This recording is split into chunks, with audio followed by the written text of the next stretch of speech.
Hi, Desmond. Thanks for joining, and Jamie. It's really cool seeing where everyone's coming from. Okay, I think we're gonna get started. I appreciate everyone sharing their names and affiliations in the chat. It's really exciting to see what kinds of folks are showing up today. Um, yeah, Serena, if you could go to the agenda slide, I think we can give folks an overview of today's event. Um, yeah, so quickly, we're just going to do the program overview and future offerings for this program, um, and a participant poll, which we'll explain more in a bit, developer and supplier dialogue, sustainability experts dialogue, questions and discussion, and then wrapping up and announcements. And just a reminder that today's event is part of a larger effort to just build community around small scale development. And I would just to quickly run back through for those of you that are either new or have attended our events previously. And Serena, you can go to the next slide. The East Bay slide before that. The East Bay Small Development Incubator program is sort of put in place to enable folks to build skills and relationships that will catalyze this industry, foster entrepreneurship, and support new small businesses, provide skill building for a diverse workforce, and create opportunities in the housing development field for many who have been unable to participate in this field before. And so we're hoping to, center today's meeting around introducing you all to strategies for building trust and clarity in supplier relationships.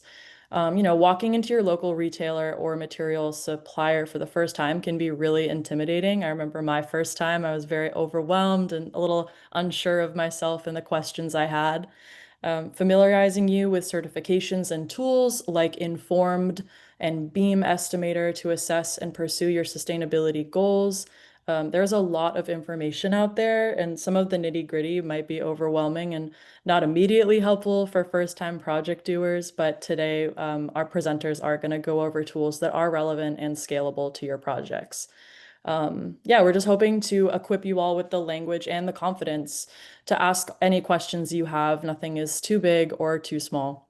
Um, and before we get started, we've got some great numbers and folks showing up in the chat. I really want to thank Stop Waste um, and our friends at Stop Waste for providing the financial support that enables this type of programming and community building. We really appreciate their team and can't wait to keep working with them more.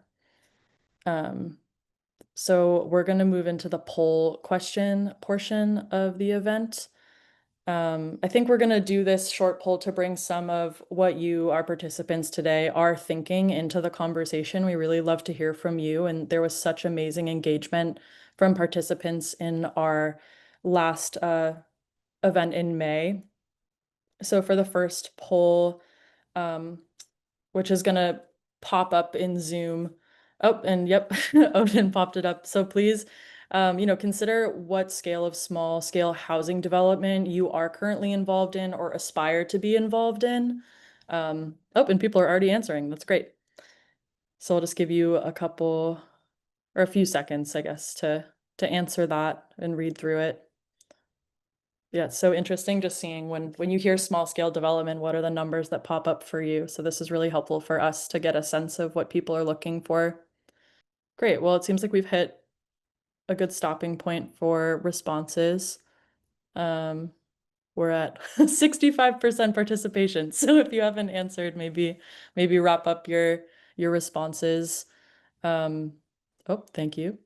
And then on our next poll question, this is more of like a narrative response for you to consider in the chat. So in a few words in the chat, we are just hoping that you can tell us what small scale development means to you. This could be how you define small scale development or what effects you hope it has on people, places, and nature, the communities that you're living in. We're going to review your answers as you provide them in the chat, and at the end of this event, we'll provide a brief summary of some of the answers that really stood out to us or kind of capture what we also see small developments serving. So I want to give you all about a minute or two to provide your answers and consider this question. And thanks again for the answering the first poll question as well. Thank you, Nataya, for weighing in. Yeah, and again, just to clarify for those of you who might still be flowing in, this second poll question is us just wanting to understand what small scale development means to you in the context of people, places, and nature. And we'll review them at the end. And so please put them in the chat if you can. Great. While you keep on pondering that and responding, I'm actually going to introduce one of our main speakers, Jeremy Madsen. I'll pass it off to you while people keep responding in the chat bar. Oh, and someone's drawing on the... I didn't know someone could do that, but that's beautiful. All right. Awesome, Sam. Thank you so Yeah. much. For those of you who don't know me, I am the executive director here at Build It Green. And before we get started with a couple of our presenters, I want to talk just a little bit more about why we've chosen today's topic. So, at our last meeting around small scale development that was back in May, those of you who were with us, you told us that you were interested in small scale development, residential development for reasons, beyond simply being, a business opportunity. You wanted to do something in housing development that's good for communities, that advances social justice, and that's good for the environment. Now, no matter what kind of development we're talking about, large scale, small scale, residential, non-residential, I suspect something that everybody here knows is that you can't build anything without materials, without lumber and siding and paint and flooring, bathroom fixtures, etc. So we want to start a dialogue today about materials, that relationship between small scale developers and those on the material supply side, how to source with health and environment and equity in mind, and how to source with conscience without breaking the bank. And I'm very confident that our presenters today are going to provide a lot of great information and a lot of wisdom. And I'm just as confident that today we're not going to answer every question that you collectively have. So with that in mind, we really do hope, and Sam alluded to this, to create a great opportunity for dialogue between all of you who are here. We hope to spur a really rigorous discussion in the chat. We're going to try to carve out some time for you all to bring your voices into the conversation. And we're also going to share the contact information for each of our presenters so that you can continue to engage with them offline. And so, noting all of that, the fact we're going to try to give you multiple pathways to engage, I want to extend an invitation. And that invitation is for you to feel free not to be, thinking about what you're going to ask the presenters or what you're going to share in the dialogue while they're talking. Again, we're going to create space for you to reflect, gather your thoughts. So again, just feel like you've got the freedom to be completely focused on what's being shared. And so we're going to start right now with a brief conversation with a small scale developer, April Talley, and Nick Stone from Rockwool, the manufacturer and supplier of many different kinds of insulation products. And so want to do some intros first. And we're going to start with April. And April, just tell us about yourself, introduce yourself and tell us what inspired you to get involved in small scale development. And how do you see small scale development nurturing people, places, and nature? Absolutely. First of all, thanks for having me and good afternoon, everyone. I'm April Talley, founder and president of Infinity Development Group. I've spent over a decade working in affordable housing, mostly with large scale institutional developers on everything from entitlements, financing to construction and lease up. I've since recently launched my own firm to focus on helping mission-driven organizations keeping their projects moving forward. While I haven't completed a project on my own just yet, I'm drawn to small-scale development because of its potential to be more community-centered and responsive. I see it as a way to create housing that reflects not only the people, but the culture of a neighborhood while still making progress to equity and sustainability. And I think it's, important to create an impact on a community. All right. Thank you, April. One thing just to note for everybody, April, I'm going to embarrass her a little bit here, but we selected April to do this because we went through and looked at who are the people who've come to every one of the small scale development events, and April is very much on that list. So it's wonderful to be featuring somebody who's really kind of engaging with the program. I want to go to Nick now, and just Nick, 90 seconds or so, tell us about Rockwool and what inspires you to be part of the company, and how does the company actually align with what you personally care about? Yeah, absolutely. So my name's Nick Stone. I'm the residential architectural specialist for the U.S. I spent the last 15 years working with Rockwool. I live in Vermont, so insulation is certainly something that we work with pretty heavily from an energy standpoint. And about 4 years ago, I got a chance to work with Rockwool, and I took the opportunity. What I really enjoy about Rockwool is when we think about products, quality is the first thing that comes to mind. Rockwell does a really great job in making sure that our material when it gets to the job sites is always the best of quality, and that's something I think is really important. That when you get products that are going to perform. Another thing that we really focus heavily on is the building science part of the business.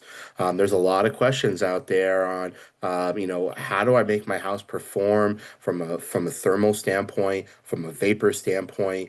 Fire is another area. And that's one thing that I really find fascinating is how do we make not just here's a product, but here's a system, here's a full wall system or roof system that's going to perform with these different components. And Rockwell spends a ton of time making sure that those products perform in the field the way we think and desire them to perform. And I really think that's important to back that up because at the end of the day, this is your home. This is something that's dear to you, and we want to make sure that it's going to perform that way. Yeah, and I think, one thing Nick just said there that's really interesting, and that maybe we can explore going forward is that, I think of insulation most of the time as like, that's what helps it stay, warm when I need it to be warm and cool when I need it to be cool. But the multi-benefit impact of, the products you have and, the other products that we might have, like serving that nurturing of people, places, and nature, is an interesting discussion. And, getting deeper in talking about materials and small scale development, specifically April, I want to come back to you. So as you said, you're aspiring as a developer, and I'm sure you think about a ton of things every day. And I'm curious, where does this question of sourcing fall as a priority? High, medium, low, and why is that the case? How does that, why does it rank at that level compared to like everything else that you're worrying about? Absolutely. Honestly, for me, material sourcing sits in maybe the medium high priority bucket.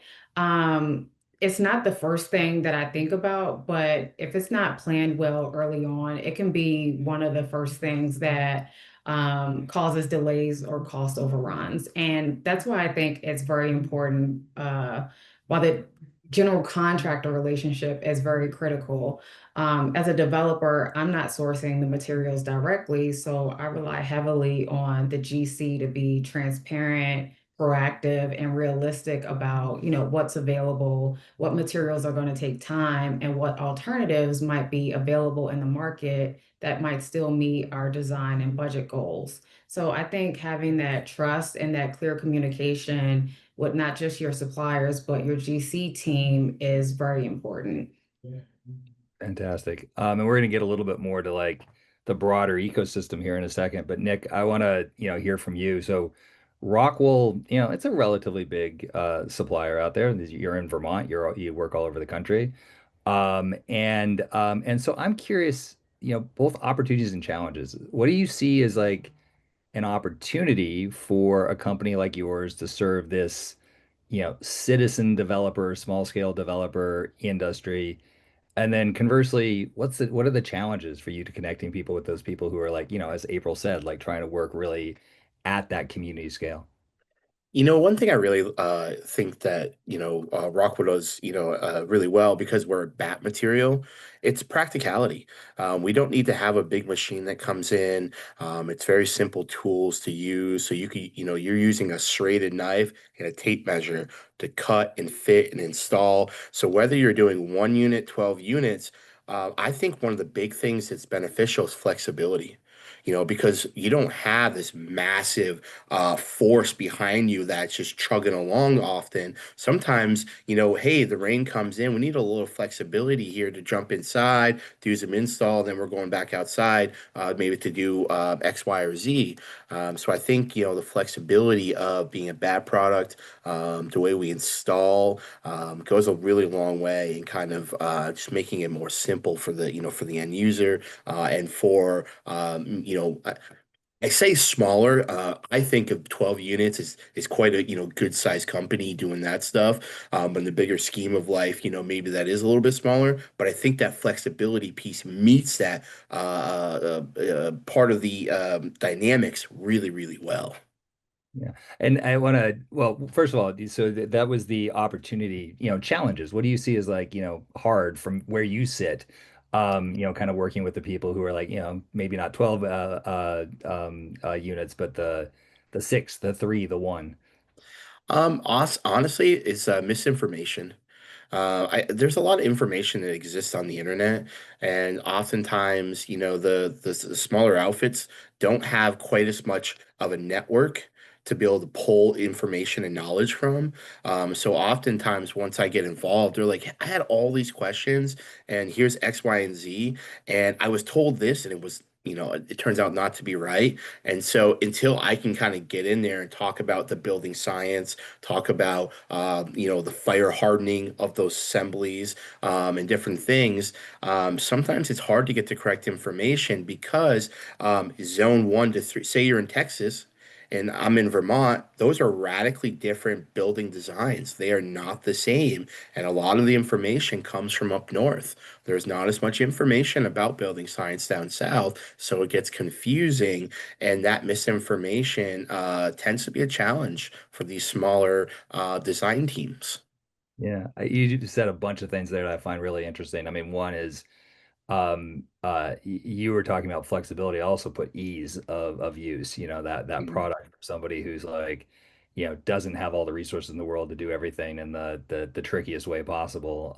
And just being able to use the serrated knife, very cool. And I think a conversation we might get into when we open it up is I'm just looking at who's here. There's a lot of very local people. Mhm. And so that issue of like working with not that we don't want to use Rockwool, but the local suppliers and folks who really know the area is like, I think that's an interesting part of the conversation as well.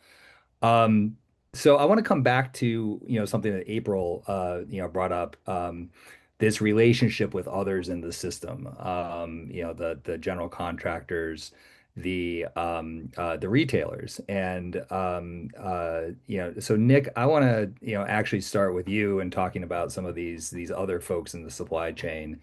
And I'm just curious what you think it's helpful for small scale developers to know about the relationship that kind of other companies who sit at kind of your strata, have with, in particular, kind of the retailers. And how is that, kind of relevant to our small scale developer friends?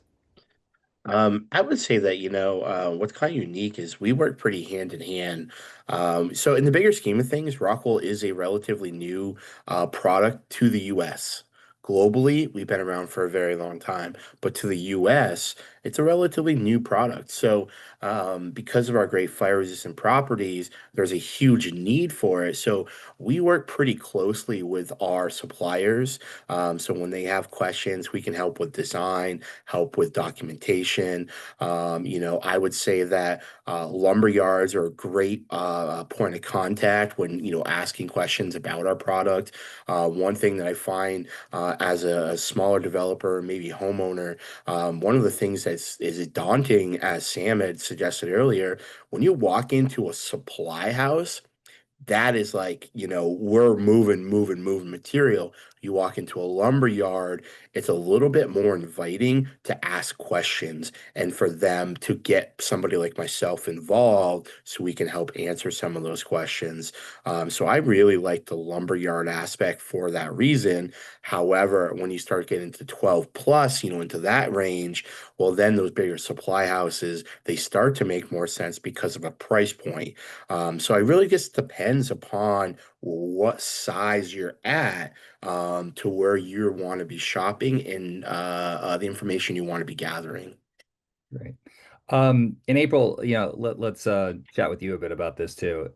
So, as a small scale developer, tell us your thoughts about, working with supply chain, partners and, what's your experience been walking into the lumber yard?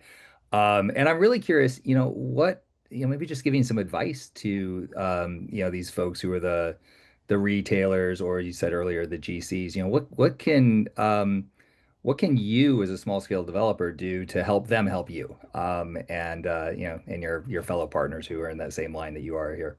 Absolutely. I think it all comes back to communication. And like Nick was, talking about, there's a lot of misinformation out there. And because there is so much information out there, it can be hard to kind of navigate through. So I think, whether you're going to a supply house or a lumber yard, sharing what your development goals are, it should be the baseline. So at least the suppliers have an understanding of what you're trying to do and can guide you from there. And, it'll be helpful for the suppliers to share their ideas proactively, like, okay, here's a sustainable option with better long-term performance, or this product is back ordered. Here's something comparable that won't derail your timeline. So I think having a partnership mentality from the get-go is very important in this industry, whether you're working with a GC or with a supply house or a lumber yard directly. It's important to share your goal, share your budget, first and foremost, so you're not, breaking your budget, breaking the bank, but also share your timeline. So, you're staying within the confines of your project. Yeah, and I think, something interesting I think I heard out of that is like know what you want to do and what you want Yeah, to absolutely. show up. And I'm curious, maybe this is a follow-up question. Like, I can also imagine when you walk in and you've got that, that vision in mind, there might be somebody who's like, hey, have you thought about it this way? And maybe your goal shifts a bit. So, it seems like there's a good opportunity for some, balance between real clarity, but not being rigid, and being able to work in partnership, as you said, with the Absolutely. person you're doing with. Yeah, I think if you can, and I think that's important in real estate development, whether it's large scale or small scale, staying flexible, and knowing that, when the opportunity or the need comes about, if you need to pivot, you have the opportunity to do so. If a better material comes around and it's at a better price, you can work with your architect, you can work with your DC, to get that included in the project.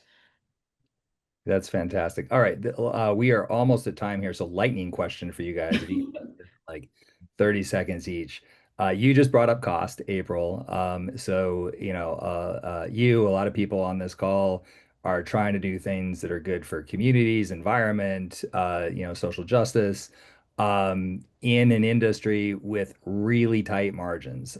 So, how can suppliers and retailers and developers kind of work together to like achieve those goals, and keep costs down? So, and again, 30 seconds from each of you. I'll start, I guess. Like you mentioned, Jeremy, margins are tight in small scale development, especially, when you're in affordable housing industries such as myself and trying to deliver social and environmental values. I would encourage suppliers to meet us where we are and be transparent about costs and flag issues early. And like I mentioned, be flexible when possible. If there's, opportunities to support local businesses or source sustainable materials at a lower scale, let us know. And even small gestures like longer payment terms or bundle pricing can go a long way when trying to get these projects to pencil. There we go. Nick, how about you? Um, I think from a strategy of pricing, we don't quite have as much control over. But what we do spend a lot of time with our customers doing is making themselves separating themselves from their competition. And what I mean by that is we can help them design a 1 hour exterior wall, and that's part of their marketing. That's part of how they're drawing people into that area to to look into buying that. Hey, I have extra fire protection. I have water moisture management. Rockwell is super energy efficient. So we tend to work from that perspective of attracting quality customers because we bring a quality material. You can certainly go down to a fiberglass product that's less money. However, there's not, they don't have the same long-term benefit that we have. They don't manage moisture the same way. So we tend to help them upsell, not to the level of, to the Cadillac, if you will, but we like to make sure that they have performance the way they want it to, and that helps with the marketing part of it. That's wonderful. All right. Thanks both of you for kind of getting us started, catalyzing the conversation. And now we want to shift to everybody else having a chance to provide thoughts. And like I said earlier, wanted to give you guys all of you in the crowd, time to, just listen to what April and Nick had to share. So now we're going to give you about 2 minutes to, just kind of ponder what are your reactions? What questions or comments do you have regarding what was presented? What do you want to share? What advice or questions do you want to offer to the group? And what are your aspirations? If you could make one thing happen regarding, sourcing, what would it be? So think about any or all of those. We're gonna give you like I said, 2 minutes to like just think about that, maybe jot down some notes or just like collect it in your head. I think Odin's gonna play some music on this so that we can like not have awkward silence. So Odin, cue the music. All right. Well, how about we dive in here? So we've got 13 or so minutes for some dialogue. We want to ask folks to raise your hand in chat if you or in Zoom if you can. And I think Serena's going to throw up a, slide that shows those of us who don't do Zoom a lot how to do that. We're going to call on you to share your question or your thought. Really want to encourage folks to bring, your voices into the room verbally. But if you're shy or you find it hard getting the word in edgewise, just drop your thought in chat, and we'll try to maybe elevate that as we go. And so as you're getting, queued up, I already see one hand up, but as you're collecting your thoughts and getting queued up, I do want to give, April and Nick, I know there's some other folks from Rockwell here, just a chance to, maybe ask a quick question of the other person, and then 30 seconds or so of Q&A between Nick and April, or just reflections that you guys have, things that you might want to say that I didn't ask. So Nick, April, anything you want to throw in? Yeah, I mean, from a supplier standpoint, I would actually like to know, April, when you're looking at design, you're getting into building the developments. How, as a manufacturer, can we provide support to you without being overbearing? That's a great question. I think like I said, it starts with working with the GC, and whether that's in pre-construction, schematic design, that early engagement, to talk about options that are available, possibly at different price points, because that's something, I spent most of my career as a project manager, as a director of teams, and the budget, especially in affordable housing, can be the driver. Most of the times it is a driver. And when it comes down to getting closer to construction and you're looking at possible ways to VE something, um, that's what it comes down to. So I think having options from the get-go, from the outset, for various products, I think is helpful for a project team. So that's what I would proffer up, is to have different options for um, someone to choose from. Mhm. Fantastic. April, anything you want to put out? Again, it could be a question to Nick or reflection. No, yeah, absolutely. Nick, what are some of the roadblocks, in terms of dealing with developers or maybe the GC teams that you're seeing that, we don't necessarily know about or aren't privy to, but, maybe causes headaches or heartburn for you, but it's something that we should be aware of to possibly, maintain that relationship, but is something that, we don't necessarily hear about. I think for us, it's often getting the right people in one room. Yeah.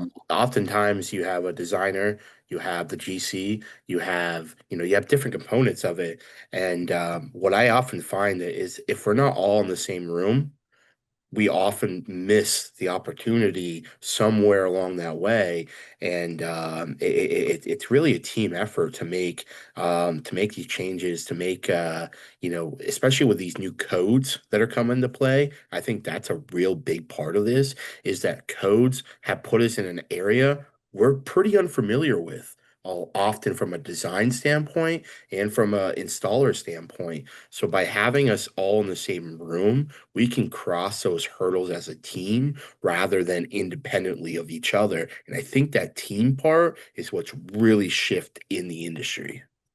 That's wonderful. I would agree. Yeah.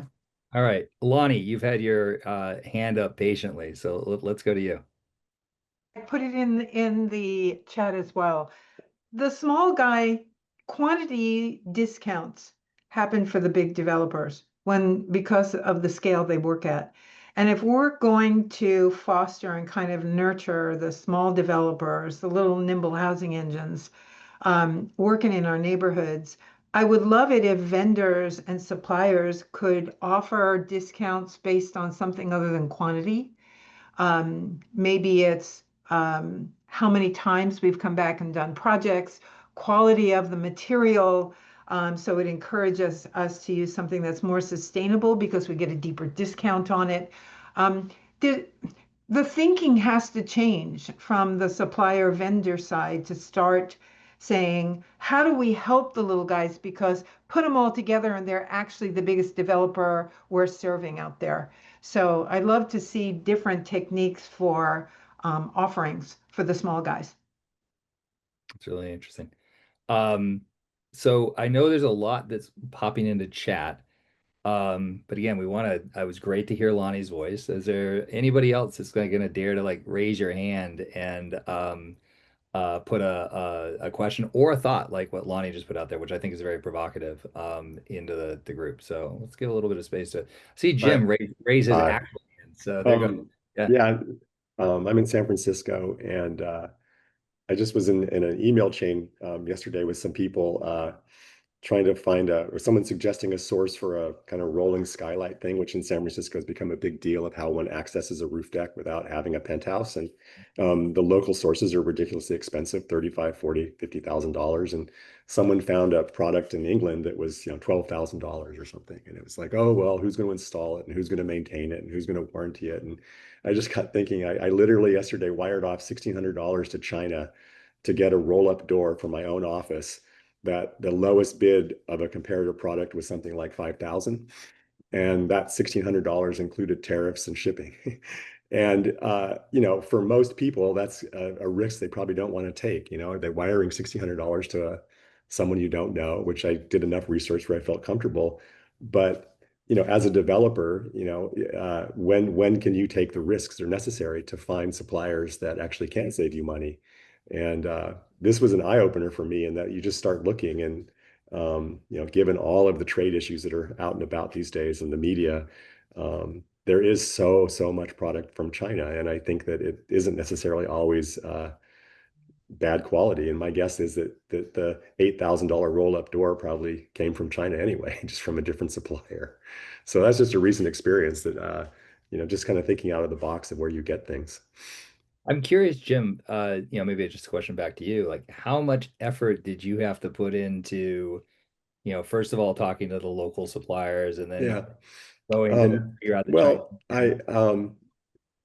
probably a little bit more than I might normally, but I'm remodeling my own space and I don't have a lot of cash to do it. So a little bit of extra time on my part, we're talking about, hours, not even hours, an hour extra or 2 hours extra. And I found a product that kind of fit my bill, and it was, let's say, around $5,500 and shipped from somewhere else, and I installed it. And I called a few of the local companies, and again, got pricing from $4,500 to $12,000 for more or less the same thing. So I literally found this company on Amazon, and then from Amazon, just Googled them directly and ended up going direct through them. And so what did I spend? 2 hours, And and I'm saving $4,000. can I So actually speak yeah, to that a little? sure. Actually, not to do with Rockwool, but my dad used to manufacture rods for a living. And when you're here in the States versus he actually was setting up factories in China. And the problem he faced out there is their quality control with the way they were looking at the individual small pieces Yes. was radically different than the way we do in the US. And because of that, when they were shipped over from China to here, they were not meeting their criteria and were being rejected quite often. And and we see that certainly on the installation side as well, that they're bringing stuff over from different areas. And then you go to do these ASDM tests, and they're just not meeting the Yeah. requirements, and they're painting a pretty picture. But I think at the end of the day, codes drive some, and not everything. I think you're right. There are some things, 100%. Yeah. but 100%. then there are others like fire safety and things like that. That Yeah. we're right. Maybe it's not so great too. But this other thing, that makes For sense. me, this is Well, a pretty low tech. This was yeah. I definitely thought through it, and it's like this is a pretty low tech, relatively low cost solution that if Yep. something goes wrong, I believe we can manage it on this end. I'm not going to have a warranty claim, right? It's just Yep. not going to be an issue. So you have to think about it. And as a developer, you just have to think about where can I save money, and when is it? And so, sure, if you're going to do a 20-unit building, are you going to put a cheap garage door on it that you have to think about again? No, never. Would never ever do Right. that to a client. I would never even consider this for a client, to be honest. So, but at the same time, it does kind of open my eyes to saying how can one be resourceful in terms of finding value for a development project, which, working in the Bay Area, we're the first or second most expensive place to build in the world. So how do you manage that? I'm hearing this words resourcefulness, flexibility, like keep coming up over and over, through the Odin, I'm curious, we got 2 or 3 more minutes here before we got to move on to the next piece. So are there anything that's popped up in chat that's been interesting? Yeah, I mean, I think on the whole, hi everybody, good to be here with you, and this has been fantastic so far. I would say on the whole, I love the exchange that's happening in the chat, and I think a lot of these issues that are coming up now are really really powerful. I think the other word, in addition to resourceful and flexible, that I would suggest that's coming out of the chat is collaborative, and part of the reason that uh, this is an offering from Big is that so often there are folks who are developers at a small scale who feel like they need to do this alone. And we want to create more of an opportunity for this cross pollination, for sharing resources, for asking questions. So there's already been some answers provided in the chat, and would just encourage folks as we continue on to keep using the chat for that kind of exchange and sharing of resources.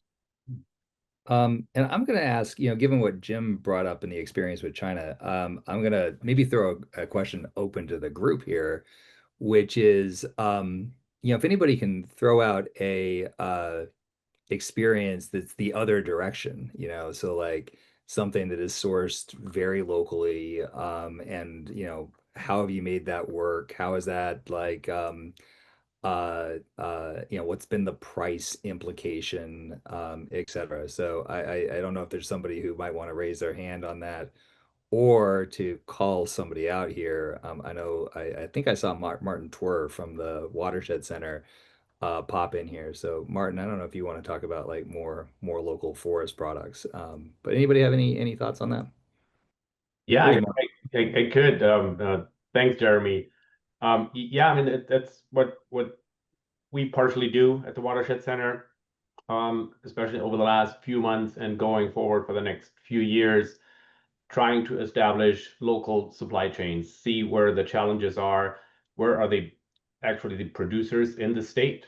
Can we find them? Can we get them some more publicity? How can the regular guy see on a map, well, there's actually a small sawmill 20 miles from me. I don't have to go to Home Depot for some 2x4s and 2x6. I can get a local product. So yeah, we're trying to expand this, and there are probably dozens, if not a few hundred of these smaller guys around, but trying to find them and getting them the publicity, if you will, is a challenge, and that's something we're working on right now. And I know Tamara Costa is on here as well. We've been working with them closely for several months now, and that's what they're trying to do: reestablish, reopen a former sawmill to utilize local lumber and get it into the market.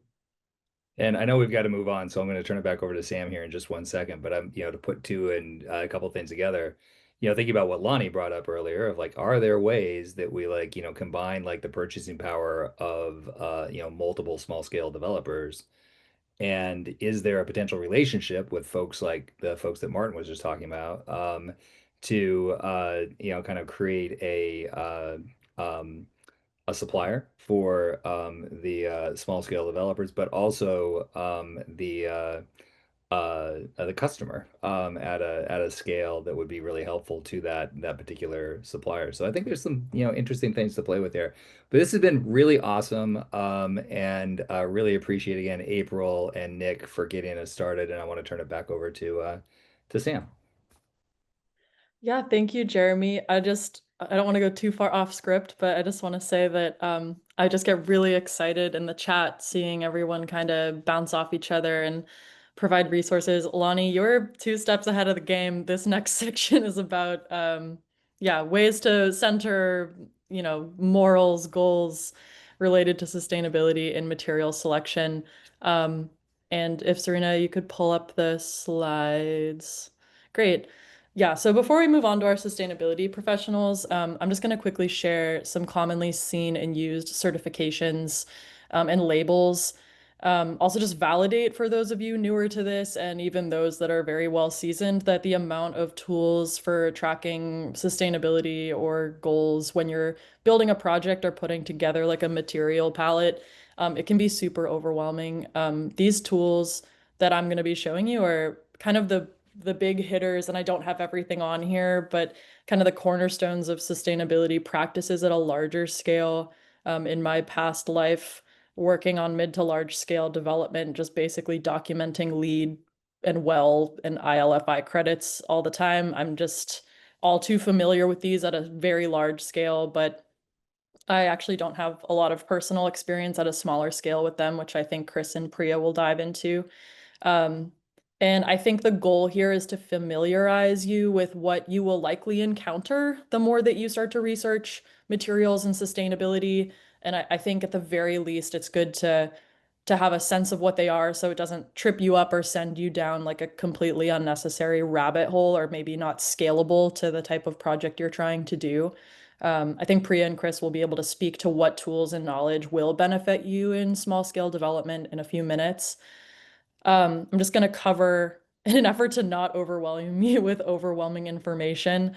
HPDs are health product declarations. It's a certification or kind of standardized way for selectors, manufacturers to verify the impacts of a material's ingredients on human and environmental health.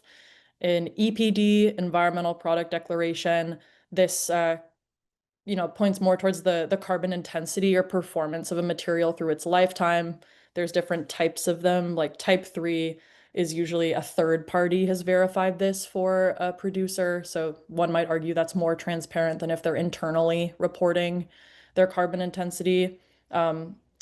FSC, this might be very familiar this is probably the most familiar to all of you. This just signifies that the wood or wood products are coming from responsibly managed forests. Declare and Just label are from the International Living Futures Institute. Declare as a platform to share and find healthy building products, kind of a transparency platform. And then Just is a method for measuring and certifying corporate transparency, like not only the performance of the materials you might be looking at, but what are the working conditions, the values of that company. They look at things like gender, race, pay, all of that kind of thing. Cradle to cradle, this standard assesses the potential for a material to be circular rather than the typical cradle to grave, which is like manufacturing or extraction of raw material to the landfill, and instead promoting like a more circular economy where materials don't necessarily have an end of life but can be repurposed for a new life. And then the next slide. I'm not going to bog you down with like what all of these cover, but you are most likely going to encounter LEED, WELL, definitely Cal Green or Title 24, and the International Living Futures Institute. All of these overlap in various ways. Some prioritize, wellness and accessibility over, waste management or thermal performance. But again, these are my only experience both working as a construction worker and working at a large corporate engineering sustainable consulting firm is I've only seen these really utilized at mid to large scales, but I know they have applications for smaller developments. But I know that if you start going down the rabbit hole of sustainable materials, you will most likely encounter these benchmarking systems and certifications. And I think they actually do promote and offer some really good insights to like kind of your North Star or guiding principles for how to pursue development. They're definitely like a good starting point of considering those topics. And I also want to let everyone know that in our follow-up email to this event, I will be including kind of a cheat sheet of this knowledge, as well as multiple transparency tools or material palette builders that I've used in the past that can just really help you kind of visualize your project with wellness, sustainability, performance in mind. Yeah, hopefully that wasn't too overwhelming. But I'm so excited to have Priya and Chris here who will now be introducing us to tools that are potentially more useful and a lot more scalable to those of you pursuing small scale development. I also want to mention that Chris will be sharing a few like finished small scale projects that will inspire us all as we pursue our own development. So yeah, Priya, you can take it away. Great. Let me share my screen. Can everyone see my screen? We can see your notes, not quite Okay. the center mode yet. Sorry about that. No worries. Is this better? That's great. Okay, great. Well, thank you, everyone. Thank you to Build Green for inviting me to be part of this panel. I'm excited to share about the work that we're doing at Habitable in terms of advancing both health and equity through safer and healthier material options. So before we dive into the presentation, I want to quickly introduce myself. My name is Priya Premchandran. I'm with Habitable. We were formerly known as Healthy Building Network for about 25 years. We're a science-based nonprofit, and at Habitable, I lead Informed, which is our product guidance that is aimed to support safer and healthier material decisions throughout the industry and empower decision makers, such as architects, developers, contractors, while they're making those choices.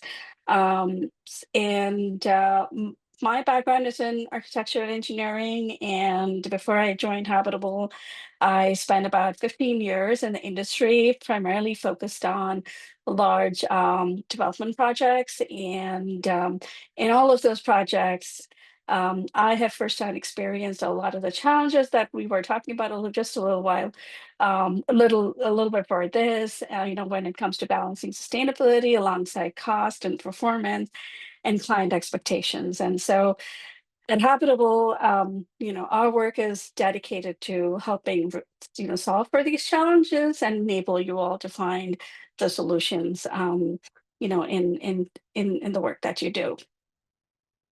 So just to start at asking by this question, like, why is specifying healthy materials important? Why does it matter?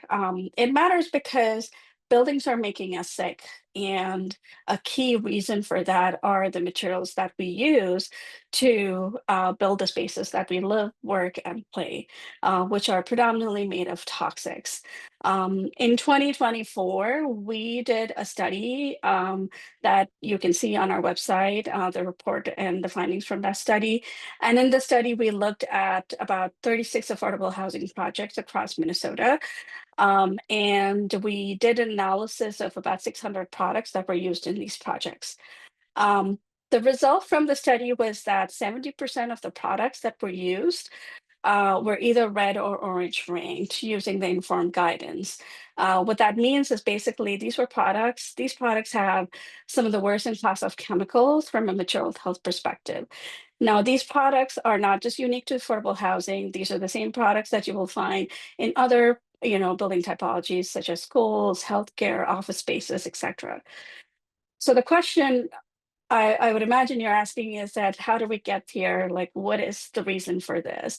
And the reason for this is that the current system in which we're operating, the way we sort of make decisions around materials, it is not working. And what I mean by that is most people assume that the building industry is regulated, and the manufacturers are using ingredients that are not going to have the negative impacts, both to people health and to environment. However, what we see in reality is that there is still a lot of greenwashing. There's a lot of misinformation and lack of transparency in terms of what these products are really made of. What has also changed over time is the way we make buildings. So this is a fun image of a children's hospital waiting room. And what we don't see in this picture is that nearly all the products that are shown in this space are made from plastics. Everything from the carpet to the paint to the tile, and even maybe the insulation. And today, as a matter of fact, the building industry is the second largest contributor to plastics production globally. And this reliance on plastics is not just, undermining the health, but also our climate goals, because when 99% of the plastics used in building products are coming from fossil fuels, it is setting us back in our decarbonization efforts and also increasing the climate risk. We also see an increasing risk of climate disasters such as wildfires. And the building materials that we use are the ones that are creating the most damage when these fires are happening, causing the buildings to burn faster and become more hotter and releasing more toxics. And this is why the International Association of Firefighters has demanded that the building industry reduce and restrict the use of plastics in building construction. And plastic production creates a lot of pollution, and most of that pollution disproportionately, affects the fence line communities and the communities of color. And this is an environmental justice issue as well, not just an human health and environment issue alone. So while these issues and challenges are not insignificant, the reason that we build the product guidance called Informed is to tackle these and really design a different system that is based on science and data and can empower everyone in the industry, such as you all, to make decisions that are credible, actionable, and measurable. And we take our cue from the food pyramid. So similar to how when we make our decisions about what we eat, we rely on science. We look at the data that is coming from science, and we know that whole foods are healthy, and that's the ones we should prefer, and the processed foods are the ones we should limit and avoid. Inform takes a very similar approach, and so it's a product guidance that is based on product types and enables you to make a decision based on the healthier product types. And in order to guide the decision, we have a red to green ranking for each that we use in each of the product category, and where the product types under each of those category are ranked red, meaning those are the ones that have the worst in class of chemicals. And the ones that are green are the ones that are best in class, making it really easy to understand which ones to limit or avoid and which ones to prefer. It's also actionable because, by stepping out of just those red ranked product types in any category and preferring the ones that are yellow and green, you're able to make a significant impact just in one product category, and imagine scaling that across your project entirely. And the methodology that's behind the ranking that is the guidance is based on is looking at the full life cycle impacts of building products, so that we're really thinking about impact, not just in the occupancy phase, which is what majority of the certifications and the labels that are available in the market really is. And this is important because, as I mentioned, this is, the impact of building products is not just on environment and human health, but it's on environment. It is also an issue of environmental justice. And we believe that a healthier product is one that's healthy throughout the life cycle. And so this is an example of what a typical guidance looks like. So this is one is for flooring, where you can see all the different flooring types have been ranked from red to green.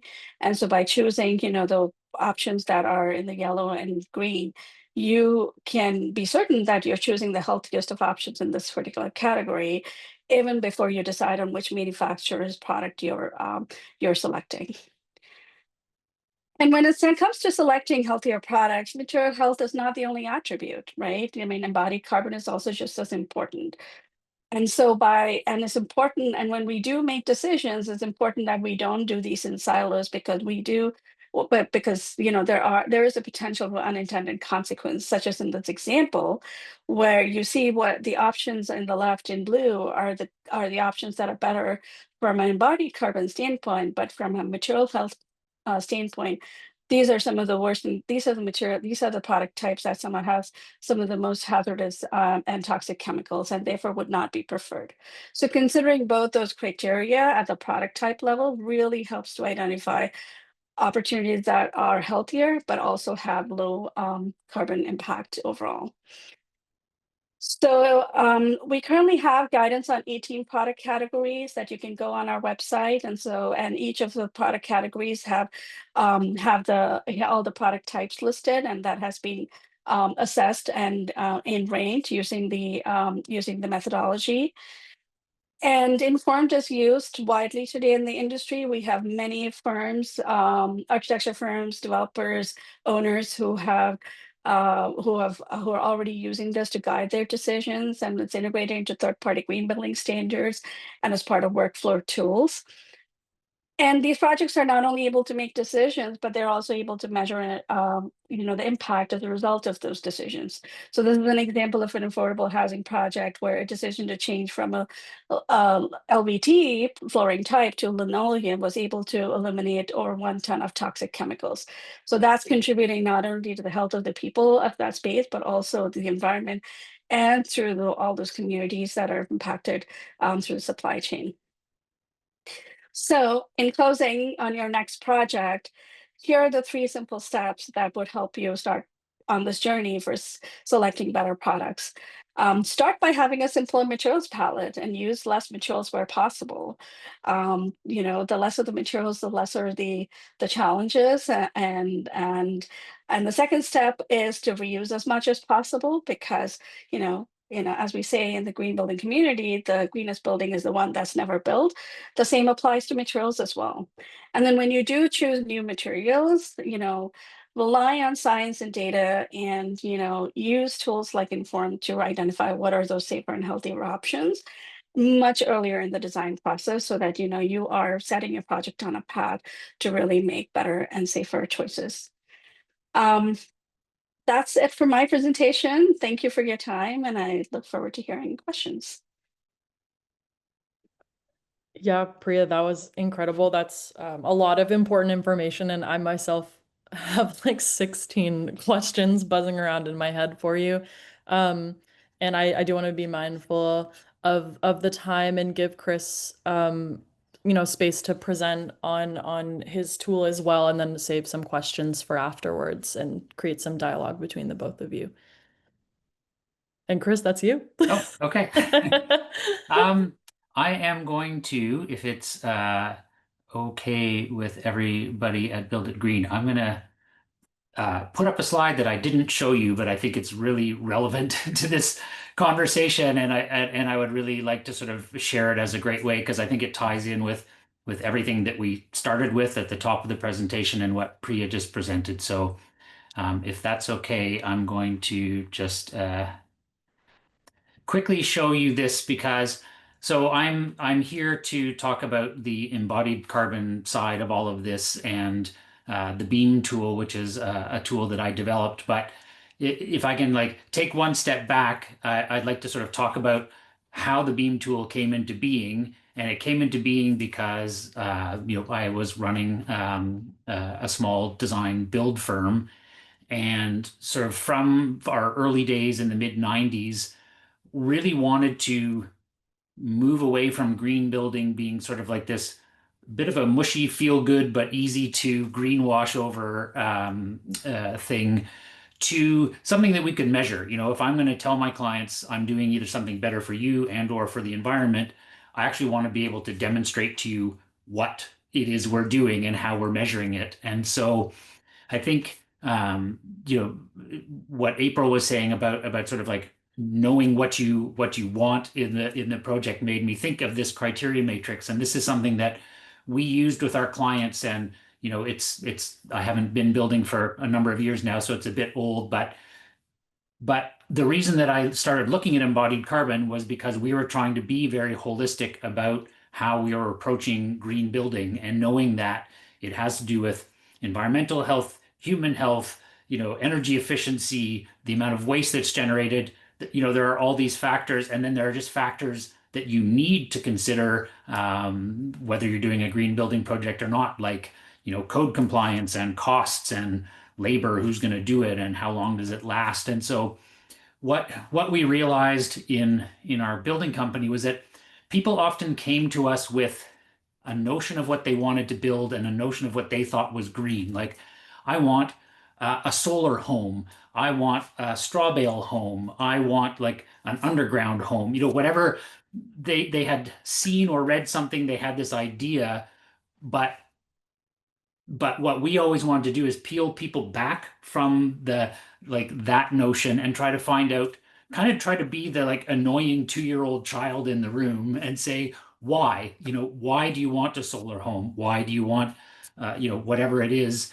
And try to understand, okay, so for somebody, it's, fire resilience. For somebody, it's energy efficiency. For somebody, it's material health. And so what we like to get our clients to do is to think about, we kind of broke it down into these 10 criteria, and just sort of think about how much do you care about all of these things? Like, what are the guiding principles of your project? Because when you come to select materials, if you just are like, I don't know, like, let's just start looking at all the materials, the choices are overwhelming. But if you have set out some criteria like this, you can start to eliminate things like, yep, we're not going to have anything that's, in Inform's red or dark red category.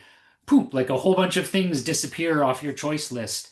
If you want low embodied carbon materials, that's going to narrow the field. If you want to make sure that the products you have, come with minimum waste or create minimum waste, or if they are easily recyclable, if you can choose those criteria and then put the products you're considering up against them, what you'll find is what seemed like a product, category with dozens or, more options like flooring. If you have a good sense of your criteria, that's going to narrow your criteria, are going to narrow your choices down to like 2. And then it becomes easier to sort of hone in on the right thing. So I just wanted to share that, because I think it's the reason I got involved in looking at embodied carbon is because I was already trying to measure all of those other things for our clients. And, as climate choices started becoming sort of something that people were really thinking about when it came to buildings, it was like, well, how am I going to measure that for my clients? And that sort of took me down the rabbit hole of figuring out embodied carbon. And figuring out embodied carbon made me make a tool that was just for an in-house use. And as people started to see that tool go into use, it was like, oh, can I get that tool too? So we put Beam out in the world to do that. And I'm going to jump to the the slides, and I'll be very fast with slides because I'm much more interested in the discussion. But what I want to do is, and I'm gonna skip my first couple so that we're not taking up too much time. This is our sort of embodied carbon hierarchy. So embodied carbon being the impact on the climate of products from the time that the raw materials are extracted till the time they're disposed of. And it can be a pretty confusing space to enter into, but I think it does boil down pretty well into these 5 kind of directives. Priya just mentioned reuse or keeping existing buildings. That falls into the use less stuff. Anytime you can use less material, whether it's by reusing something, reusing a building, minimizing, taking the width of a foundation from 10 inches down to 8 inches, whatever it is, if you can use less, it's good for cost, and it's good for embodied carbon because less material is less emissions. Then the second part of the hierarchy is using better versions of the same stuff. So if you've already decided, I'm going to use this kind of product, what you'll find is that you can see a big difference in the embodied carbon from competing products in the same category. Using better stuff is looking at switching the type of product you might use. The fourth one is like moving and building stuff in cleaner ways. So that's thinking about local. We've already talked about that, like how far are things being driven? What are they being transported in? How far did they come? All of that kind of stuff. And the last one being making things circular. So how can you at the design stage make sure that the building is it's easy to work on, it's easy to change things, it's easy to update and switch without creating a lot of waste. So those are kind of the hierarchy things. And this is just some of the examples of what would come out of the Beam tool. So Beam's a free spreadsheet-based tool. It's on Google Sheets. You can go to buildersforclimateaction.org and get yourself on Beam. But here's sort of 3 examples of the kind of insights that you would get from that tool. So this one is to illustrate the use less stuff. And like I said, in some parts of the country, a typical concrete foundation is 10 inches wide. And in other parts, it's 8 inches wide. Doesn't even necessarily have to do with seismic requirements or anything. It's just sort of the norms. But you can see if you use the Beam tool and you'd see, well, I'd use, 34 plus yards of concrete for the 10-inch one, and I'd only use 27 yards for the 8-inch one. That's a pretty big carbon savings, 20% carbon savings by using 20% less of that material. And that, goes to basically every material category. And then you have the use better versions of the same stuff. So your project's probably going to use drywall. But what's really interesting is that if we look at the 5 major brands of drywall that have EPDs, so that those environmental product declarations that were mentioned earlier, you can see that the company, there's a big range, so even within the category of drywall, you can have a company that has 970 kilograms of emissions to do your house or 340, and that's a 65% difference. And so the Beam tool will give you, that kind of insight into which actual products you might want to procure to lower the carbon footprint. And then there's the use better stuff, and that's sort of comparing between material categories. So, this is some of the results from looking at the exterior cladding section of Beam. So here's 12 different cladding types and the amount of emissions that would happen for covering 2,000 square feet. And so you can sort of see, again, there's like almost 100% difference from the worst of these to the best of these. And so those are the kind of insights that Beam would give you. It's a very comparative tool. As you move through the different tabs of the spreadsheet, they're sort of broken down by things like, concrete and insulation and cladding and windows and all of the elements of a building. And you'll sort of see this kind of direct comparison for, the same amount of material required to do a project. So that's sort of what you get from using the Beam tool. It's, I think, pretty easy. I developed it. I'm not a software guy, so I developed it for myself as a small scale builder to be something that was, fairly quick and easy to use and give you these kinds of insights. And I'll wrap up my little section by just saying, I think embodied carbon is incredibly important, but it's one piece of data that you would want to use to make decisions on it. It wouldn't be the only one. And I think, the informed guidance is great. Personally, I would have Beam and Informed open at the same time because Priya showed like that there are some things where something with low embodied carbon has bad health implications. There are all kinds of things where you see the win-win, where it's like, oh, look, the product with the lowest embodied carbon in the category also scores really well in Informed. And I think that's, how you want to use that information. And then you want to layer in cost and availability and all of those things. It's never a single metric that you want to be making these decisions by. But if you can sort of assemble all of the pieces and really know what is it you want to achieve. It may be, indoor environment quality is not your driving metric, and it's okay to say that. It's okay to say it out loud. It's okay to, or to say, yeah, embodied carbon, not my thing, not gonna focus on that. But that understanding those choices in advance really helps you like hone in on the right products to be choosing, because otherwise you're just kind of like wading through product data, and it's really hard to differentiate until what are the differentiators that you're looking for. And if embodied carbon is one of those, the Beam tool can give you that insight. If indoor environment quality is one of those, then Informed can give you that insight. If cost is one of those, that's where you want to go down to your supplier or your lumber yard or wherever and start figuring out those costs. But I think if you can understand those criteria, that's how you really help juggle all of those decisions you need to make. So I guess I'll stop sharing there, and we can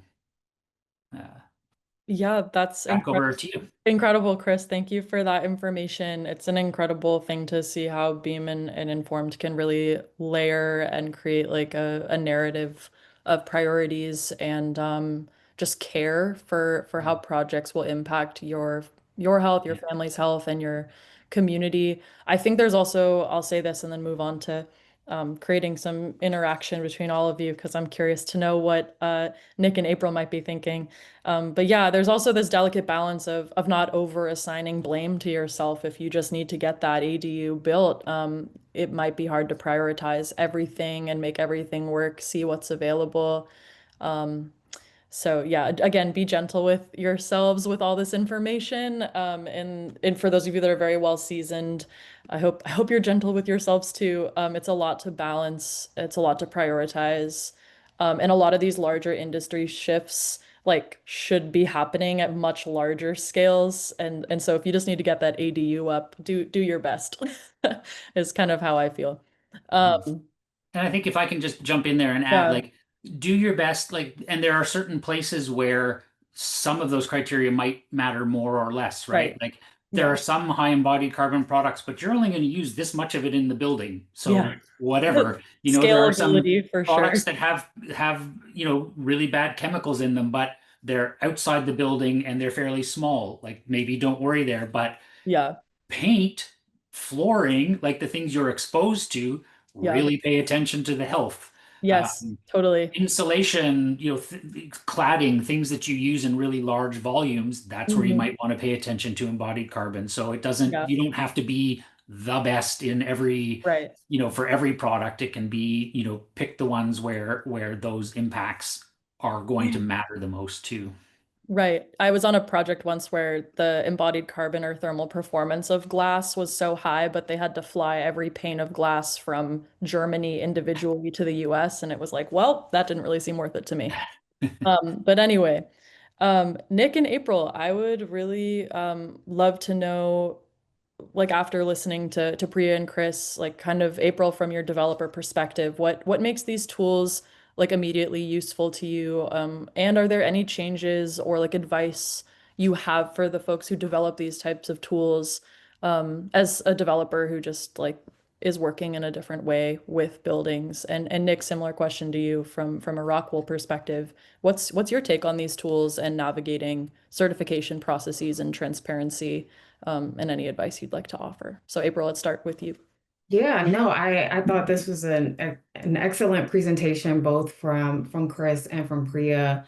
Um, I mean, the first things that come to my mind are costs, from a developer standpoint, of course. And, like I mentioned, during my introduction, most of my experience is in large scale development. So 100+ unit buildings, master plan developments of 1,500, 1,600 units. And being in the affordable housing industry, we're looking at LEED standards. We're looking at, the carbon output for the building, but also having to balance that with the cost of materials. So I think if I could proffer one piece of advice is, maybe inputting some type of cost analysis into your programming, just so it's easily accessible and available for developers to see what the differences are in products and costs, to make that decision easily, because that's something, there are mandates and things that come down from the state and federal level about, wanting to be more green with development. But, it also has to make sense in terms of cost, because, you still want to house people and get these developments built, but it has to pencil. Yeah, absolutely. Nick, curious to hear your thoughts as well. I think that both tools are fantastic. Um, you know, I tend to be of the belief that a lot of us, we get dialed in to all these different layers. For us, it's like the passive house community. It's fantastic. You do all this extra stuff, but what percentage are you really affecting? And Chris, something that you said stood out to me was, don't get hung up on necessarily all the small stuff. Look at the big aggregate. Insulation certainly is one of those big aggregates. And, what's unique about us is when you start looking at cradle to grave, we can be recycled. We can literally be remelted down 100 years later and reused again. So when you start looking at this longevity factor, I think it plays a massive role in how we look at products and how we select products. I think that when it's easy to get overwhelmed in this category. I almost think, and I would, throw this out to both of you. What if you guys somehow targeted 3 items? So as the developer, instead of being overwhelmed, here are the big 3. Let's just look at those. Like for instance, concrete. You can go slabless concrete on some of these buildings, and there's a bunch of people up in Maine, where they did slabless concrete, 2 layers of a Vantech plywood over the top of that, and you couldn't tell it. Well, you could tell it was better than concrete because you felt good, you walked, it felt really great on your feet and your knees, and you took the concrete out of it. You've taken out that carbon side of things. So I think there's actually a lot of design criterias, and we as an industry just have to get used to them. Slabless concrete, whoa, that's weird. But is it really that weird? If we think about it, you're still getting the support, you're still getting everything you need, but we're taking that carbon out. So I would love to see the big 3, and that's what we talk about as an industry. Let's target these 3. And then if there's extra, get Chris involved and say, Chris, what other things can we throw in there to make a difference? Yeah, maybe just add that in all of our work with home builders can, like, for residential projects, we have the big 3: concrete, insulation, cladding.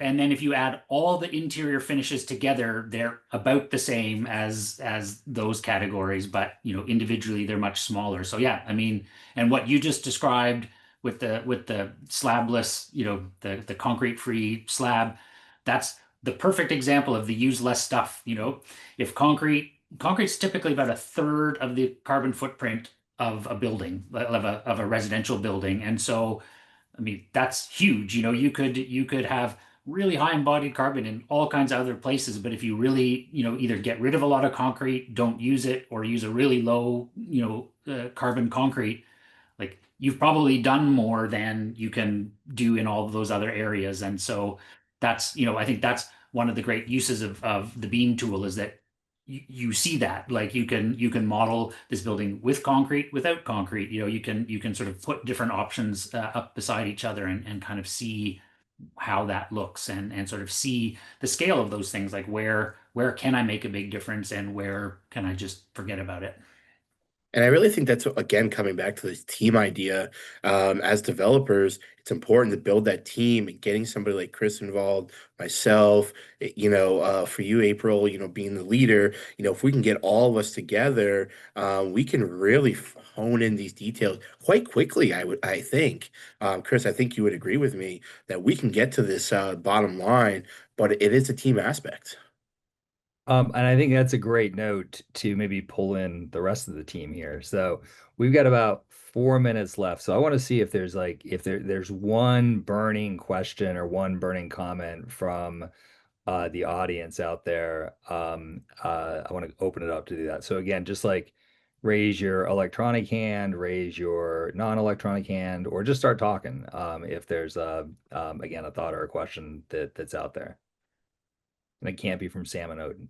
Uh, all right. With that, I want to move to wrapping us up. This has been fantastic. And I really want to say thank you to April and to Nick and to Priya and Chris for the for the perspectives you have, the information you have, and the dialogue. That last bit of dialogue there between Chris and Nick, I thought was fantastic, and really like informative and beyond just what you can read on a website or on a piece of paper that's put out there. So again, I want to say thank you so much for that. I want to thank everybody else who's been here. And hope this has been valuable to you. Serena just threw up a quick slide here. We'd love for you to fill out this survey for us. 5 minutes. For those of you who can open it up like literally right now, that would be great. Gives us a lot of data to help us make these events in the future, even better than they are now. And I promise it is less than 5 minutes. So really encourage people to do that. And as people maybe are taking a quick look at that, I want to highlight a few things that we're doing as part of our small development incubator program in the coming months. So September 4th, the city of Oakland is hosting what they're calling their decarbonization clubhouse. They have encouraged us to let you all know about that, and thinking that it would be really valuable to small scale developers. September 25th, that is our next one of these meetings. And we are planning to do that as a dialogue with local city officials and bringing the perspective of the local local government into play. We're also hoping to do that in person, so giving folks a chance to actually see each other in 3 dimensions, which is always fun.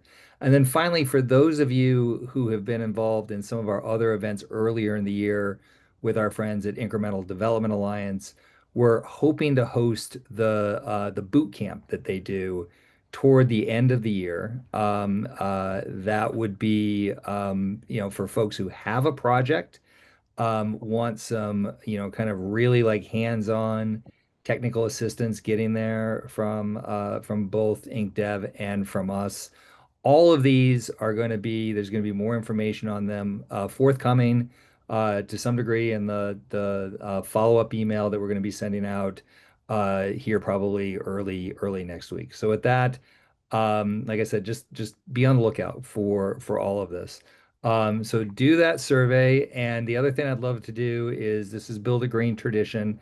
We are a community here. You're all part of the community. So I want to encourage everybody to come off mute and just say goodbye as we wrap up here. So come on off mute. Wave, say goodbye. Let's hear your voices. Thanks, y'all. Thanks so much, everybody. you. So Bye. insightful. Thank you for Thank the you. presentation. So Bye. good. Thanks, everyone. All right, bye-bye. Bye, everyone.